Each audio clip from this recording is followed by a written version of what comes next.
Amber, ABC's a Safe Touch. Let's talk about how church has failed abuse survivors, okay? They told us to forgive, but never taught us how to protect. And worse, no one taught our children how to protect themselves, not even in Sunday school.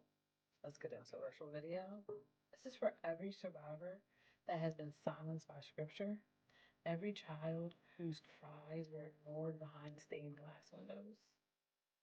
Let's get into it. It wasn't a safe place. Okay. I grew up in the church. Every Sunday I was there. My family is known in the church. Choir rehearsal, youth revolutions, vacation Bible school.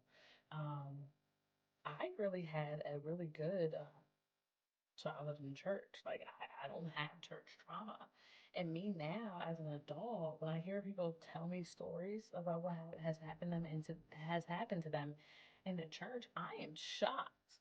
So that's why this video is so important because there are people out there holding these deep dark secrets. Um, and the church hurt needs to be talked about. Okay, no more pushing things under the rug. So we want churches to be safe havens. The truth is, many survivors were harmed right in the place they were told that they were protected. I mean, Gonzalez, if you're new to this channel, I hope that you like this video. Comment, subscribe, and share with someone that has been through this experience for me to hear about this. I'm a licensed professional counselor, and I also write children's books to prevent them from SA, and also if they were SA'd, how to heal from it. All right, so youth leaders, volunteers, and even other children in church settings have been harmed while in church. So our kids need to be equipped to protect themselves, yes, even in Sunday school. So let's think about how sometimes forgiveness is weaponized in the church. We hear about forgiveness, we know about forgiveness, biblically, it does talk about forgiveness, we know this. But some things have to be addressed in a legal manner and in a thought manner. We can't forgive and just allow the predators to be in the church around children, exposed to them, and pretend it didn't happen.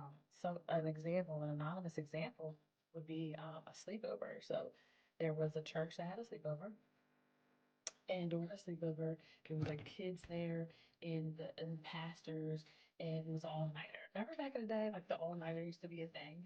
Like I remember they we had an all nighter. So at this all nighter, this pastor ends up as a child. So shout out to the child that actually came to one of the pastors and informed them of what happened. So instead of this pastor questioning the child, like, "Are you sure this happened? You know, how do we know you're telling the truth?" The other pastors were like, "Wait, so what do we do?" And the first thing this pastor said was, "Call the police." So this is exactly how it needs to be handled. You can forgive later, but call the police first. Because if we don't, all this is going to do is continue to allow the cycle to continue. Turn out the cheek, but no one teaches what to do when someone touches your body without your permission. Forgiveness was preached, but boundaries were never modeled. Okay, so again, it's a lot of boundaries that need to be involved in the church. Real talk, right? So churches become more invested in protecting reputations and protecting children. So another case I've heard, another anonymous, is being SA'd in the church, and it just, again, they get ostracized in the church. So instead of the pastor having to be removed, the child is ostracized. And even the other way around. If a pastor does something inappropriate, and we hear a lot of this in the Catholic Church too, is that they have the hush money stashed, and then that preacher or minister or priest is moved on to another church. Like, what is that? Why are we just rotating them compared to having them step down? Like, if I'm a therapist and I do something, I get my license revoked. Why doesn't that happen in the church? So can someone comment below on that? And this happens in all church. I don't want to just point out Catholic. It can happen. It has happened in Christian churches, Catholic, probably mosque and everything else. Not probably, guaranteed. So yeah, why does the pastor get to just rotate? What is that about? Can someone comment below? Because that needs to be changed. We're gonna go to church, and that's cool and all. We can dress best down to the socks, best dressed, all that. But body safety has to be taught to our children. Teaching children body safety in faith spaces is so important. We don't want to assume, oh, we're at church, you're good to go. You can run downstairs and mommy's up here and daddy's up here. Even during Sunday school, when they're like, okay, children's church downstairs, you need to make sure that you're doing random check-ins on the Sunday school. You don't even have to send them if you don't want to. A lot of the churches now have cameras, and then also just doing pop-ins and pop-outs. That's very important. We want to be able to do that, and we're teaching our children body safety. So just because it's a Christian space doesn't mean it's a safe space, and that's hard to hear, but it's the truth.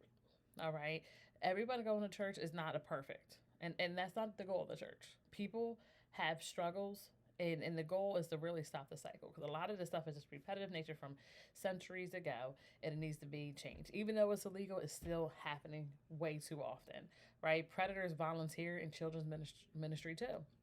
Look up youth leaders in the ministry.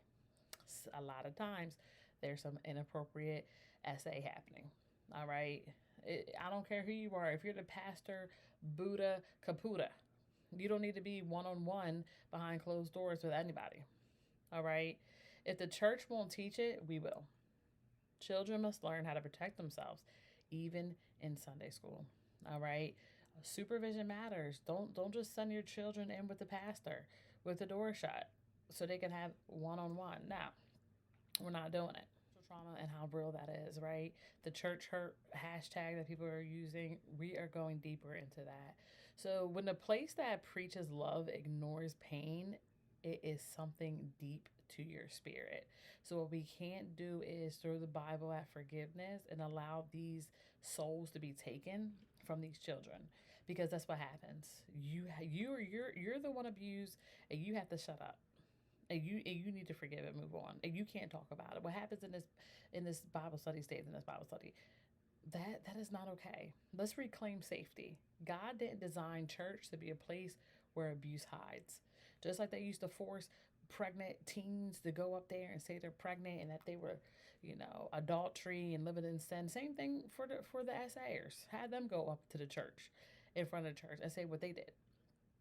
And maybe it will be less. All right, change it up. Okay? Let's talk about the importance of raising safe, spirit-led children. You can raise children who love Jesus and understand consent. All right, you could do both. You can do both. In the ABCs of Safe and Unsafe Touch, I'm going to post that right here. The link to get that, or the link below, but the picture right here is a book that every church and Sunday school classroom needs. This is going to teach you from A to Z how to understand what safe touch is and what unsafe touch is. Number 1, anatomy. Understanding no nicknames for private areas. If you know the scientific term, your likelihood to be an SA is significantly less because you know what it is, that it's a no-no zone, and from a legal standpoint, you know the correct words that they can't use against you. We're not using cookie, pocketbook, pickle. We're not doing that. All right. I know what to do is a workbook also for parents and faith leaders. That it's a workbook that you can do each step from A to Z along with the book to get a deeper dive of that. And that is going to be available in the link below. In my next book that comes out in 2 weeks is It Happened to Me. This is actually the proof of it. It's a healing after unsafe touch for kids and parents. And this is A through Z of how to heal after unsafe touch. Unfortunately, I had to make that, but it was highly requested. Again, the sum of the video, even Sunday school isn't always safe, so we're teaching body safety before we go into the church and being aware no one gets unlimited, unsupervised access to our children. I don't care who it is, the Pope or nope, okay? When churches protect predators, we're no longer doing that. Have the predators walk up to the front and talk about what sin that they did, okay? Forgiveness does not equal silence. You can forgive, you can not forgive. That's your choice. But silence is a no-go. We're no longer doing that. All right. And teach kids consent in church too. Just because it's church doesn't mean it's perfect. All right. If you like this video, hit a thumbs up, give me a comment, let me know so I can post more like this. Thank you for being here. Share with a family and friend.